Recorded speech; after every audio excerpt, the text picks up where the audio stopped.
गृहिणी पुस्तक में कृष्ण अर्जुन शीर्षक से बहुत सी बातें कही है, जिसे समझने का हम प्रयास करेंगे और उसके पीछे सद्गुरु का क्या निहित भाव है, क्या उनका संदेश है, इसे भी जानने की कोशिश करेंगे। ज्ञाता कृष्ण, ध्याता अर्जुन, और भाव लेते हैं इसका कि जो ध्यान करने वाला है वही ध्याता कहलाता है, और जिसका ज्ञान प्राप्त हो जाता है, जब उसका ध्यान संपूर्ण हो जाता है तब वो ज्ञाता हो जाता है। यानी कृष्ण और अर्जुन का यह जो संबंध है, यह हमें समझना है।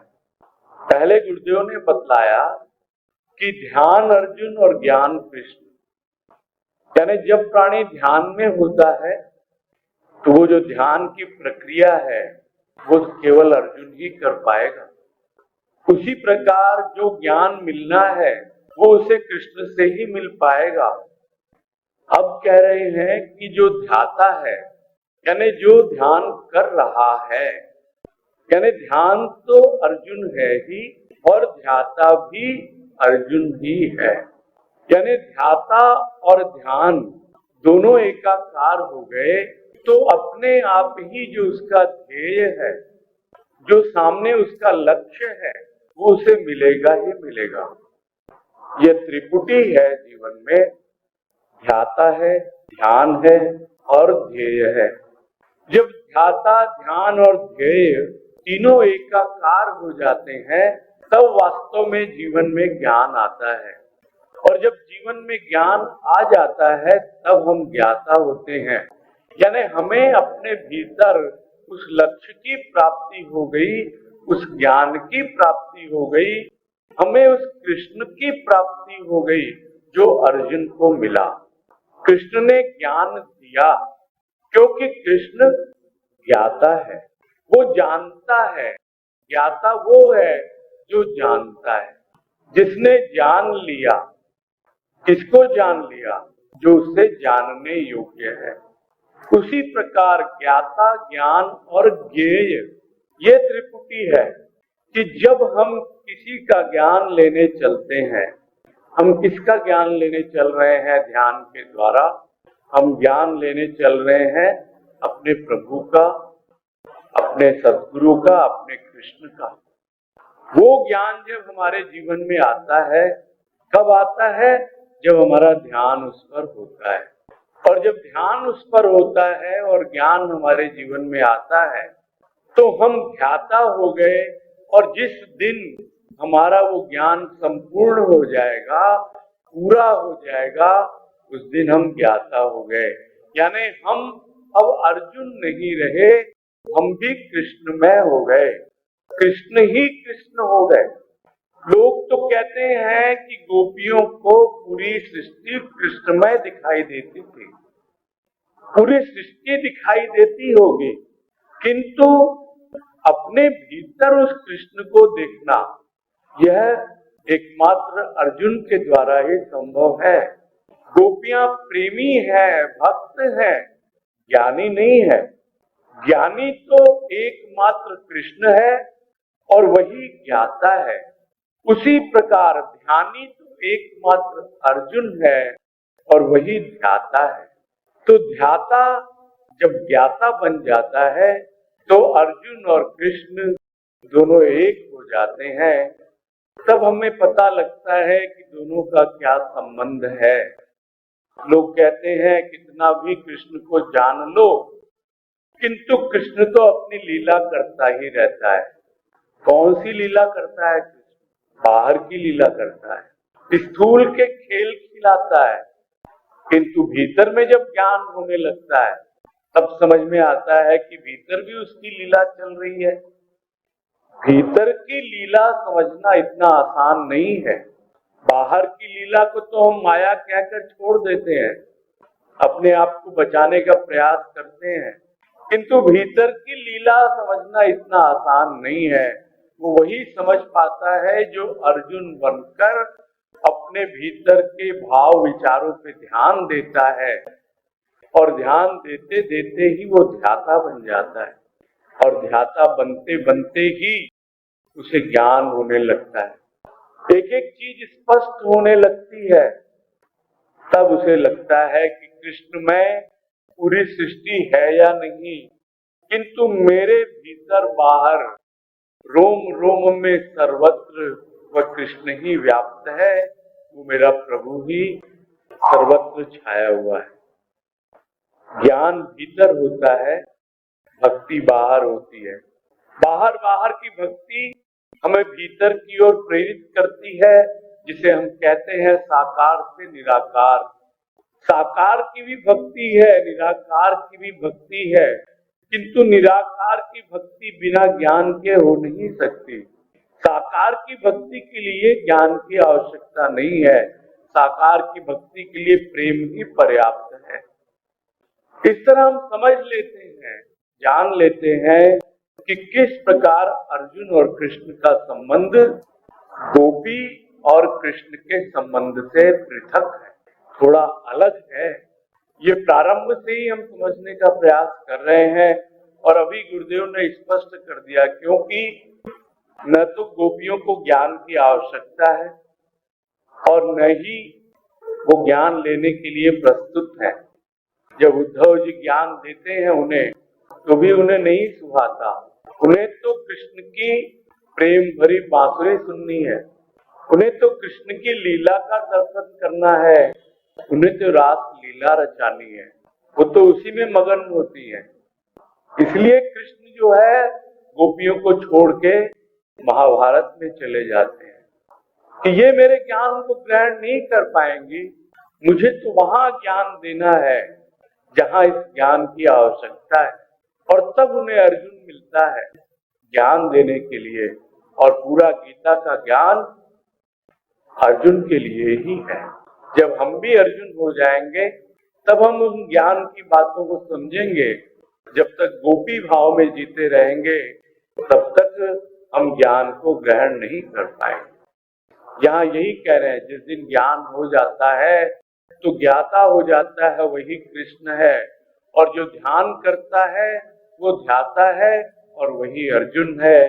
कब ध्याता ज्ञाता हो जाता है, किस प्रकार उसे उस पूर्णता का बोध हो जाता है, वो तो वही जान पाता है जो यह अनुभव करता है कि मैं पूरी तरह कृष्ण में समा गया, कृष्ण मुझ में समा गया। आगे कह रहे हैं गुरुदेव, गुरु कृष्ण शिष्य अर्जुन, और यह बात तो बहुत ही स्पष्ट है, इसमें कहीं किसी को संदेह है ही नहीं, क्योंकि कृष्ण जैसा गुरु हुआ नहीं आज तक। यदि हम यूं कहें कि आदि गुरु यदि कोई है तो वो कृष्ण है। प्रश्न उठ सकता है यहाँ पर कि कृष्ण के भी तो गुरु थे, जिनके आश्रम में जाकर, संदीपनी ऋषि के आश्रम में जाकर उन्होंने शिक्षा ग्रहण की। वो जो शिक्षा ग्रहण की वो इस संसार के लिए की, इस दुनियादारी के लिए, भौतिक जीवन के लिए। जैसे हम स्कूल में जाते हैं, कॉलेज में जाते हैं, उस जमाने में गुरुकुल हुआ करते थे, गुरु के आश्रम हुआ करते थे, बस इतना सा ही अंतर है। किंतु जो शिक्षा हमें सच्चे गुरु से मिलती है, जो हमारा आध्यात्मिक गुरु है, उसकी पाठशाला, उसकी गुरुकुल तो गुरु के दरबार में ही है, सदगुरु के दरबार में ही है। वो बाहर के स्कूल कॉलेजों में नहीं मिलेगी, वो तो सत्संग में ही मिलेगी। वो जो शिक्षा मिलती है उससे हम जान पाते हैं कि वास्तव में अभी तक तो हमको पता ही नहीं था, हमें तो अभी तक गुरु के बारे में कुछ पता ही नहीं था, हमने तो गुरु अभी तक चुना ही नहीं था।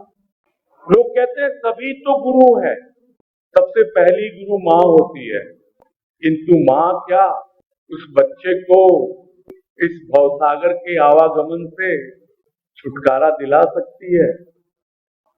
वो तो एकमात्र सदगुरु ही हो सकता है। सदगुरु के सिवा कोई भी हमारा उद्धारक नहीं है। कितना ही हम कह दें कि यह गुरु वो गुरु, लोग छोटी छोटी बातों से सीख के कहते हैं भाई गुरु तो सब में है। कोई ऐसा उदाहरण भी पुराणों में आता है कि जिसने न जाने कितने ही गुरु बनाए, किंतु वास्तव में गुरु तो एक ही है और वो गुरु है कृष्ण। जब कृष्ण का गुरु रूप हमें समझ में आ जाता है, तब हम ऐसा प्रतीत करते हैं कि वास्तव में वो कितना बड़ा है, कितना महान है। उस गुरु के सामने तो हम लघु हैं, इतने छोटे हैं, इतने छोटे हैं कि हमारा कोई भी अस्तित्व नहीं है उस गुरु के सामने। गुरु को समझना, गुरु की शरण में आना, लोग देखा देखी गुरु बना लेते हैं और गुरु मान भी लेते हैं, किंतु वास्तव में वो गुरु उनकी आध्यात्मिक यात्रा में कितना सहायक होता है वो तो वही जाने। कृष्ण ने अर्जुन को ऐसी स्थिति परिस्थिति से उबारा है, थोड़ा हम कल्पना करें उस अवस्था का कि इतना धुरंधर, समस्त विद्याओं का जानकार, धनुर्धारी, वो भी जब गिर जाता है महाभारत की स्थिति में, समझ नहीं पाता है। कितना ही हम विद्या अर्जित कर लें, कितना ही इधर उधर से ज्ञान प्राप्त कर लें, किंतु जब तक सद्गुरु हमारे जीवन में कृष्ण बन के नहीं आते, तब तक हम जान नहीं पाते कि ज्ञान क्या है। उस महाभारत से बाहर कौन निकाल सकता है? एकमात्र आत्मज्ञान। इस दुनिया की महाभारत से हमें कौन बचा सकता है? एकमात्र वो ज्ञान जो हमें यह बतला दे कि गुरु क्या होता है। गुरु तो तुम्हारी रूह होती है, गुरु तो तुम्हारी आत्मा होती है और वही आत्मज्ञान है। उस गुरु के रूप बदलते रहते हैं, ऊपरी रूप बदलते रहते हैं। कभी वो तस्वीर में होता है, कभी मूर्ति में होता है, कभी हमारे भाव विचारों में होता है, किंतु है तो वो हमारी आत्मा में प्रतिष्ठित। प्रतिष्ठित क्या, वो स्वयं आत्मा है। किंतु जब तक यह शिष्यत्व हम ग्रहण करेंगे नहीं, तब तक हम अर्जुन बन नहीं पाएंगे। जब तक अर्जुन नहीं बनेंगे तो हम कृष्ण जैसे सच्चे गुरु को पहचान नहीं पाएंगे। जिस प्रकार कृष्ण को अर्जुन चाहिए और अर्जुन को कृष्ण चाहिए, उसी प्रकार पूर्ण गुरु को पूर्ण शिष्य चाहिए और शिष्य भी पूर्णता उपलब्ध करने के लिए पूर्ण गुरु की शरण में ही आता है।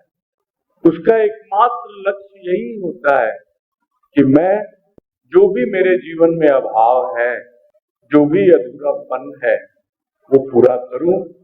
इसीलिए गुरुदेव ने पहले कहा कि अभाव अर्जुन, पूर्ण कृष्ण। कृष्ण ही एकमात्र पूर्ण है, वही एकमात्र पूर्ण गुरु है।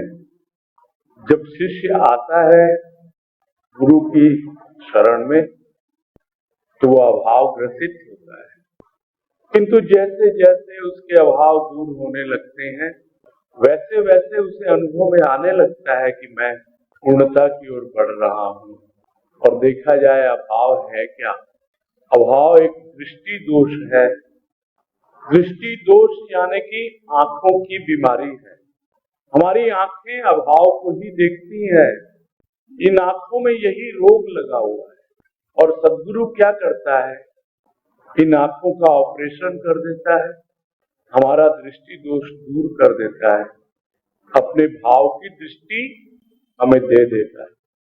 और जब भाव की दृष्टि आती है तो सारे अभाव अपने आप किनारे होते चले जाते हैं, अपने आप ही पूर्णता की ओर हम बढ़ते चले जाते हैं।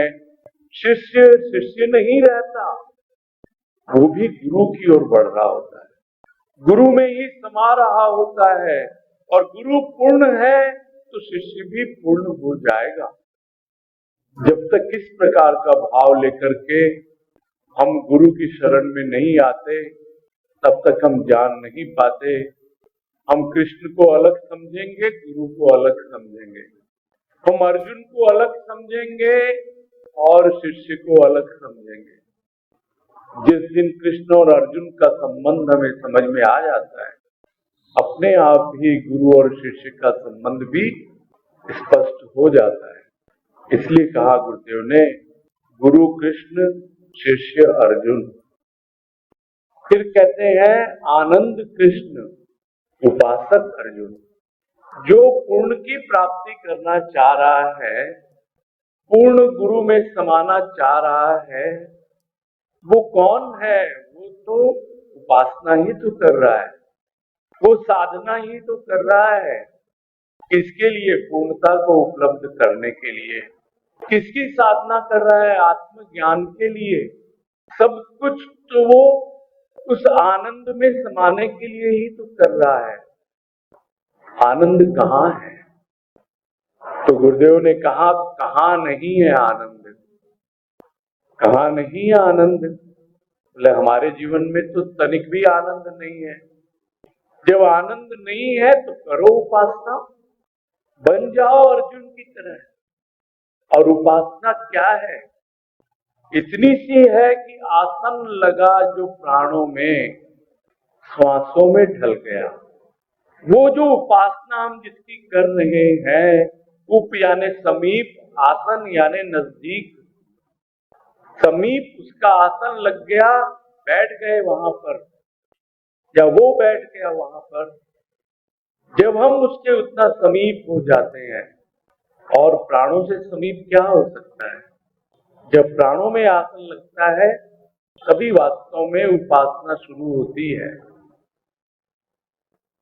जैसे जैसे प्राणों में अनुभूति होने लगती है, अपने आप की आत्म अनुभूति भी आने लगती है, आनंद आने लगता है।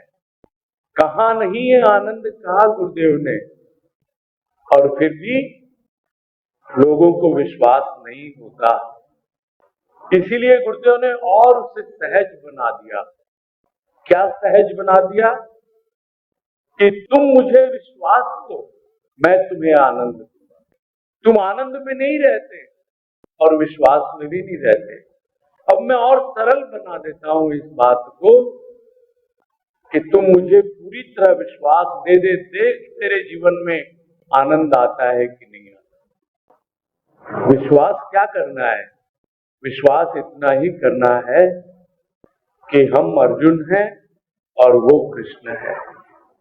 जिस प्रकार अर्जुन को पूरी महाभारत में उन्होंने इस तरह प्रकट किया, लोगों की दृष्टि में भी और दुनिया की दृष्टि में भी, और पूरे महाभारत से ऐसे उबार लिया, बाहर निकाल दिया, उसी प्रकार हमारा कृष्ण भी, जब हम उसकी उपासना करेंगे, जब हम उससे जुड़ेंगे, उसको प्राणों में प्रतिष्ठित करेंगे, तो अपने आप ही हमें वो समस्त दुखों से, कष्टों से, और दुख और कष्ट ही नहीं, सुख सुविधा से भी ऊपर उठा लेता है। जब दुख दूर होते हैं तो सुख आता है, और जब सुख नहीं रहता तो फिर दुख आ जाता है। इन दोनों से ऊपर उठाएगा वो, और वो स्थिति आनंद की है। आनंद में जब होता है प्राणी, तो दुख और सुख दोनों से ऊपर उठा रहता है। और अंतिम चरम अवस्था आनंद की क्या है? तो वो भी गुरुदेव ने ही कहा है कि स्थान पर कि आनंद तो आत्मानुभूति में है। आनंद कोई स्थूल का विषय नहीं, सूक्ष्म का विषय नहीं। यह तो स्थूल और सूक्ष्म से परे आत्मा का स्वभाव है। आत्मा का स्वभाव है आनंद। जो भी आनंद हमें जीवन में अनुभव में आता है, अलग अलग रूपों में, वो हमारे भीतर बैठे हुए उस परमात्मा के रूप में जो आत्मा है, वहीं से वो आनंद प्रकट होता है, वहीं से वो करंट चलता है, वहीं से वो बिजली उत्पन्न होती हुई हमारे घरों तक पहुंचती है। वैसे ही वो आनंद का स्रोत हमें स्थूल में, सूक्ष्म में, हर अवस्था में अनुभव में आता है। वो हमारे भीतर बैठा हुआ परमात्मा, वो हमारे भीतर बैठा हुआ कृष्ण, वही आनंद है। इसीलिए हम गुरुदेव को आनंद घन कहते हैं। वो बाहर भी बरसता है, भीतर भी बरसता है। यानी घन तो बरस गया तो खाली हो गया ना घन। अब घन खाली हो गया तो केवल आनंद रह गया। अब वो आनंद घन नहीं, वो आनंद है, परमानंद है।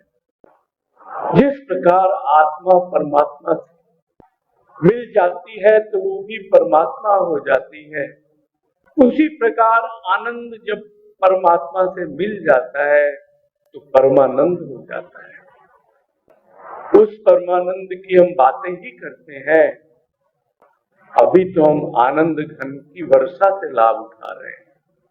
जिस दिन उस आनंद घन के आनंद रूप को हम जान लेंगे तब हम समझ पाएंगे कि किस प्रकार कृष्ण आनंद है और अर्जुन उपासना है या उपासक है। अर्जुन उपासक है और उसे आनंद मिलता है कृष्ण के रूप में, और एक दिन कृष्ण में ही समा जाता है। अर्जुन उस आनंद में ही समा जाता है, क्योंकि महाभारत का युद्ध पूरा हो गया, सारा जीवन हो गया, कर्म भक्ति ज्ञान सब कुछ समझ में आ गया। कर्म का अवसान हो गया, ज्ञान का अवसान हो गया, तो अब क्या बाकी रहा? अब तो आत्म तृप्त आत्म काम आनंद में समा रहा। यह है अर्जुन जिसकी उपासना पूर्ण हो जाती है, और उपासना जब पूर्ण हो जाती है तब वो पूर्ण में समा जाता है। फिर कह रहे हैं भगवान कृष्ण भक्त अर्जुन, अनेक रूपों में भगवान हमारे समक्ष है और अनेक रूपों में भक्त भी हमारे समक्ष है, किंतु जब तक हम उस भगवान को कृष्ण रूप में नहीं समझ लेते तब तक हम उस भक्त को अर्जुन के रूप में नहीं समझ पाएंगे। कहते हैं भगवान कृष्ण के भी अनेकों भक्त हुए हैं, उनके जीवन काल में और उनके जीवन काल के बाद भी, किंतु कितने अल्प लोग समझते हैं कि भगवान का सबसे बड़ा भक्त कौन? भगवान कृष्ण का सबसे बड़ा भक्त है अर्जुन, क्योंकि अर्जुन ने कृष्ण में सारे रूप देखे हैं। अर्जुन ने कृष्ण में पूरी सृष्टि को देखा है, इसलिए अर्जुन सबसे बड़ा भक्त है। और देखकर भी स्वीकार कर रहा है कि हे प्रभु, अपने इस रूप को समेटो तुम, मैं इसको संभाल नहीं पा रहा, मैं इसको सहन नहीं कर पा रहा। किसी और को भगवान कृष्ण ने अपना सर्वव्यापी विराट रूप नहीं दिखलाया, एकमात्र अर्जुन को ही दिखलाया है। इसलिए अर्जुन भक्तों का भक्त है, परम भक्त है। यह तो भी बाहर की बातें जो हमने ग्रंथों में पढ़ी और सुनी है, किंतु भीतर में जब भगवान का भाव आता है तब जाके भक्ति शुरू होती है। जब तक हम यह समझेंगे कि भगवान अलग है और सद्गुरु अलग है, तब तक हमारी सद्गुरु की भक्ति शुरू ही नहीं होती है। और अगर होती भी है तो वो अर्जुन के रूप में शुरू नहीं होती। अर्जुन के रूप में भक्ति जब शुरू होगी तो उस वक्त हमारे लिए भगवान अलग नहीं होगा। अर्जुन के लिए सर्वस्व है कृष्ण, उसका सखा है, उसका सारथी है, उसका सब कुछ है, भगवान है, उसका गुरु है, न जाने क्या क्या है। ये तो दुनिया की दृष्टि में है, किंतु अर्जुन जानता है कि मेरा सर्वस्व है यह कृष्ण। और भक्त के लिए जब तक सर्वस्व नहीं हो जाता कोई, तब तक उसकी भक्ति अनन्य भक्ति नहीं होती। अनन्य से तात्पर्य अन्य कोई नहीं, उसके लिए तो बस सद्गुरु ही सद्गुरु, वही भगवान, वही देवी, वही देवता। सारी मान्यताएं, सारे पूर्वाग्रह दुराग्रह सब उसी के चरणों में समर्पित हो जाते हैं कि भाई हमारे कुल में तो यह परंपरा है, हमारी तो यह कुल देवी है। यह सब कुछ नहीं होता, वो भक्ति नहीं कहलाएगी, या कम से कम अर्जुन की भक्ति नहीं कहलाएगी। उस भक्ति में, अनन्य भक्ति में एकमात्र सद्गुरु ही होता है। और वो सद्गुरु कौन है? अर्जुन के लिए कृष्ण है, भगवान के रूप में। हमारे लिए वो सद्गुरु संत है, भगवान के रूप में। यूं देखे तो सद्गुरु, संत, भगवान, ये सब भी उसके संबोधन है। जब हम उसको भगवान के रूप में संबोधित करते हैं तो हम भक्त हो जाते हैं। जब हम उसको गुरु के रूप में संबोधित करते हैं तो हम शिष्य हो जाते हैं।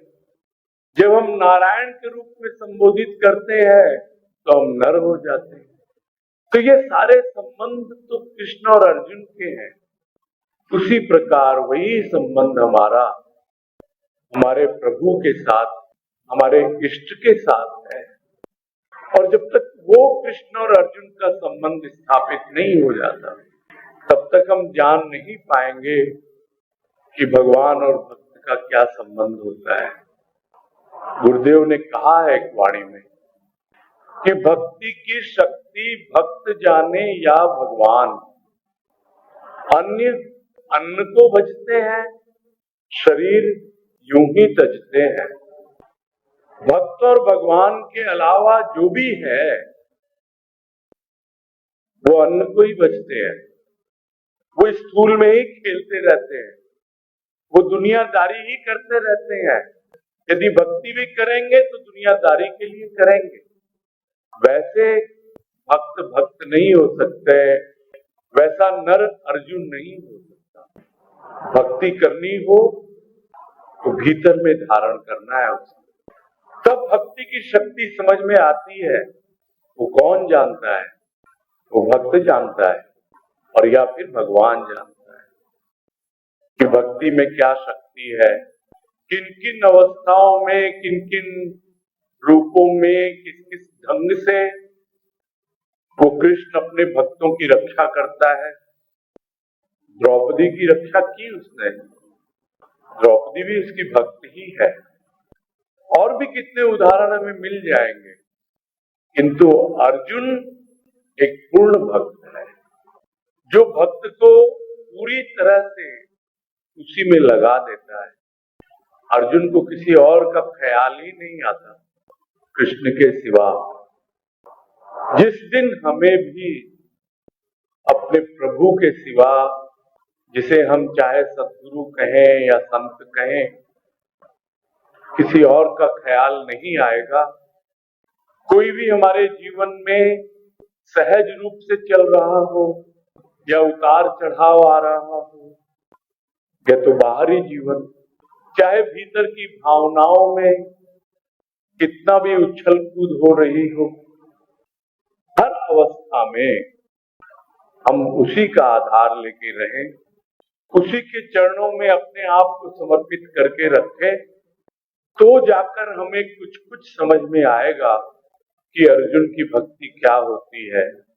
कि भक्त अर्जुन जैसा हो, जो भक्त उस परमात्मा की शक्ति से अवगत होता है जो अंतिम अवस्था है, और वही अंतिम अवस्था का हमें पिपासु होना चाहिए, मुमुक्षु होना चाहिए, कि हमें तो बस उस ज्ञान को प्राप्त करना है, तभी हमें मोक्ष मिलेगा। भक्त ऐसा होता है जो रसपान भी करता रहता है उस भगवान के भक्ति रस का, दूसरी ओर अपने आप ही उसके जीवन में ज्ञान भी आता रहता है, किंतु वो ज्ञान किस रूप में आता है वो उसके लिए तनिक भी ध्यान नहीं देता। ध्यान नहीं देता इसलिए वो ज्ञान आकर भी अधूरा रह जाता है। उस ओर गौर नहीं करता तो वो ज्ञान कहीं और चला जाता है, गौर नहीं किया और कहीं चला गया, यानी गुम हो जाता है। आता तो है ज्ञान भक्त के जीवन में, किंतु उस पर ध्यान देना है, उस पर समझना है, और जब हमारा भगवान है तो क्या वो हमें भक्ति के साथ ज्ञान नहीं देता है? हमारी रुचि नहीं है उसमें। जिस दिन हमारी रुचि हो जाएगी, जिस दिन हमें अच्छा लगने लगेगा, जिस दिन हमें ज्ञान में भी रस आने लगेगा, तब वास्तव में हम समझ पाएंगे कि किस प्रकार कृष्ण और अर्जुन भगवान और भक्त का रूपक लेकर हमारे जीवन में आते हैं, हमें अनुभव देते हैं और पूरी तरह से भक्त और भगवान को जैसे एकाकार कर देते हैं। भक्त लीन हो जाता है भगवान में, पूरी तरह समा जाता है। लोग कहते हैं कि मोक्ष प्राप्त हो गया, भक्त मुक्ति नहीं चाहता, भक्त तो समा जाना चाहता है। तो समाएगा कैसे? बिना ज्ञान के समा भी नहीं सकता। ज्ञान होने के बाद में भक्ति करते रहो, उस भक्ति का अलग ही आनंद है। यह सब बातें भी भगवान कृष्ण ने गीता में बतलाई हैं कि मेरे भक्त कितने प्रकार के होते हैं। 4 प्रकार के होते हैं। आर्त है, अर्थार्थी है, जिज्ञासु है और ज्ञानी है। ज्ञानी भी मेरे भक्त होते हैं और वो ही मुझे सबसे प्रिय है, यह कहा भगवान कृष्ण ने गीता में। इसलिए भक्ति करनी है तो ज्ञान भी प्राप्त करना है। और एक दिन ज्ञान प्राप्त हो जाएगा तो क्या भक्ति छूट जाएगी? ऐसा नहीं होता है। क्या गुरुदेव को बाबा मिल गए, उनको ज्ञान मिल गया, आत्मज्ञान हो गया, तो क्या बाबा की भक्ति उनसे छूट गई? पता नहीं हम क्यों भ्रमित हैं, पता नहीं क्यों ज्ञान से नजरें चुराते हैं, भागते फिरते हैं। और बिना ज्ञान के हमें कुछ भी समझ में नहीं आएगा। इतनी देर जो हम सब बातें कर भी रहे हैं कृष्ण और अर्जुन की, ये सब बातें ही रह जाएंगी, अनुभव नहीं बन पाएंगे। गुरुदेव चाहते हैं कि उनकी एक एक वाणी, उनकी एक एक कही हुई बातें वो हमारा अनुभव बने, सिर्फ कानों तक ही न रहे, प्राणों तक पहुंचे। यही गुरुदेव चाहते हैं और हमें उसी प्रकार अपने जीवन को बनाना है, उनकी वाणी को अपने जीवन में उतारना है। बाबा कृष्ण बनासा अर्जुन। यदि हम बाबा को कृष्ण का रूप माने तो बनासा अर्जुन है। यह बिंदु जो है, यह पॉइंट पहले ही गुरुदेव ने स्पष्ट कर दिया कि भगवान कृष्ण है तो भक्त अर्जुन है। बनासा कौन है? माँ बनासा बाबा की भक्त है। यदि हम बाबा कहते हैं कृष्ण को, वो कृष्ण जिसने अपना दिव्य रूप तो दिखलाया ही अर्जुन को और यह बतला दिया कि हर स्थान पर मैं ही व्याप्त हूँ। जो कुछ भी तू देख रहा है, ये जितनी भी दिशाएं हैं, ये जो आकाश है जो चारों दिशाओं में व्याप्त है, वहां पर भी मैं ही हूँ। यह आकाश ही मेरा वस्त्र है। मेरा रूप क्या है? दिगंबर मेरा रूप है। यानी मैंने इस पूरे आकाश को ओढ़ रखा है, वस्त्र की तरह ओढ़ रखा है, और वही रूप बाबा का है। लोग कृष्ण को पीताम्बर कहते हैं, किंतु पीताम्बर तो उसके बाहर का रूप है, उसके भीतर का रूप तो दिगंबर है। उसका दिगंबर रूप वही समझ पाता है जिसने उस पीले वस्त्र को उतार दिया हो, जिसका आवरण भीतर से हट गया, बाहर से हट गया, जो आवरण रहित हो गया, वही वास्तव में उस कृष्ण का दिगंबर रूप जान पाता है, उस कृष्ण में छिपे हुए बाबा को जान पाता है और उस बाबा में छिपे हुए कृष्ण को जान पाता है। कृष्ण तो फिर भी आकृष्ट करने के लिए बांसुरी बजाते हैं, तरह तरह के श्रृंगार करते हैं, मोर पंख लगाते हैं, किंतु बाबा तो बिल्कुल वस्त्रों तक का त्याग कर देते हैं, फिर भी इतने आकृष्ट करते हैं। क्या स्थूल से आकृष्ट करते हैं? नहीं, भीतर के भाव से आकृष्ट करते हैं। कृष्ण क्या मुरली बजाकर आकृष्ट करता है? उस मुरली के अंदर उसका प्रेम छिपा हुआ है। समझ नहीं पाता प्राणी। जो कुछ भी आकर्षित करता है हमें किसी के प्रति, वो उसके भीतर छिपा हुआ प्रेम होता है। वो प्रेम जो वाणी में प्रकट होता है, या उसकी आंखों से प्रकट होता है या उसके व्यवहार से प्रकट होता है। तो अपने आप ही हमारे अंदर वो आकर्षण पैदा हो जाता है उस व्यक्ति विशेष के प्रति। बाबा का आकर्षण ऐसा है जिसे बहुत बिरले ही समझ पाते हैं। जो दिगंबर होने के लिए प्रस्तुत होते हैं, बाहर से भी और भीतर से भी, वास्तव में वही जान पाते हैं उस कृष्ण को जो बाबा में छिपा हुआ है। और उसे जाना किसने जाना? मां बनासा ने जाना।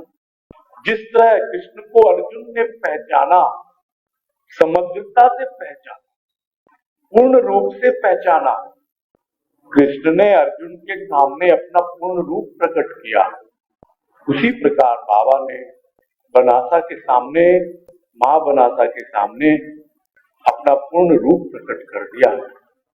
तो यदि हम बाबा को कृष्ण कहते हैं तो हम बनासा को अर्जुन कहेंगे। फिर आगे कह रहे हैं, मैं कृष्ण तू अर्जुन। गीता में हम देखते हैं भगवान कृष्ण ने मैं कहकर ही अपने आप को संबोधित किया है कि मैं ये हूँ, मैं वो हूँ और मैं ही सब कुछ करता हूँ। यानी जो कुछ भी हमारी मैं है वो कृष्ण ही है और वो सच्ची मैं है, वो परमात्मा की मैं है जो हमारे भीतर छिपी हुई है। किंतु जब तक हम उस मैं को जान नहीं पाते तब तक हम तू के भाव में जीते हैं। तू का भाव क्या है? तू का भाव है कि मेरे सामने कोई और है। इसमें बहुत महत्वपूर्ण और समझने वाली बात यह आती है कि मैं तो एक ही है, तू अलग अलग हो सकते हैं। जो भी मेरे समक्ष होगा, जो भी मेरे सामने होगा वो तू कहलाएगा, किंतु मैं तो वही रहूंगा। दृश्य बदलेंगे, लोग बदलेंगे, जन्म बदलेंगे, किंतु मैं तो वही रहूंगा। मैं कभी नहीं बदला, मैं तो वही का वही हूँ। तू बदलता रहता है। वो तू कौन है? उस तू को जिस दिन मैं में मिला देते हैं तो भक्ति पूरी हो जाती है। उसी दिन सच्ची मैं का ज्ञान होता है कि वास्तविक मैं तो कृष्ण है। जिस दिन अर्जुन पूरी तरह से कृष्ण में समा जाता है उस दिन वो जान पाता है। कभी तक तो मैं इसको सखा समझता था, सारथी समझता था और न जाने किन किन रूपों में समझता था, किंतु आज कृष्ण ने मुझे बता दिया कि मैं ही मैं हूँ। तू तो है ही नहीं कुछ, तेरा तो कोई अस्तित्व ही नहीं है। तेरे भीतर छिपी हुई जो मैं, वो भी मैं ही, वो भी कृष्ण ही हूँ। जिस दिन प्राणी ये जान लेता है कि प्रत्येक जीव मात्र के अंदर वो जो उसका अस्तित्व है जिसे वो मैं का नाम देता है, वो अस्तित्व कृष्ण ही है, कोई और जो कुछ भी है वो अर्जुन है, वो तू है। किंतु तू तो अनेक रूपों में आता है, इसलिए एक रूप पकड़ना है अपने आप का। सामने तू बन के आता है कृष्ण अर्जुन के, और उसके भीतर उस तू के भाव को पूरी तरह जागृत कर देता है कि तू ही तू, तू ही तू। और वो क्या कहता है कि मैं ही मैं ही मैं। कृष्ण मैं में है, अर्जुन तू में है। भक्ति में तू ही तू है और ज्ञान में मैं ही मैं है। क्योंकि कृष्ण ज्ञानी है, ज्ञाता है, इसलिए वो मैं है। क्योंकि अर्जुन ध्यान कर रहा है, ध्यानी है। अर्जुन अभी जान नहीं पाया, अभी उपासना कर रहा है, इसलिए अर्जुन तू ही कहलाएगा। अनेक अनेक रूपों में रहेगा, वो भक्त ही कहलाएगा। जिस दिन भक्ति पूरी हो जाएगी उसी दिन वो भी ज्ञानी हो जाएगा, वो भी ज्ञाता हो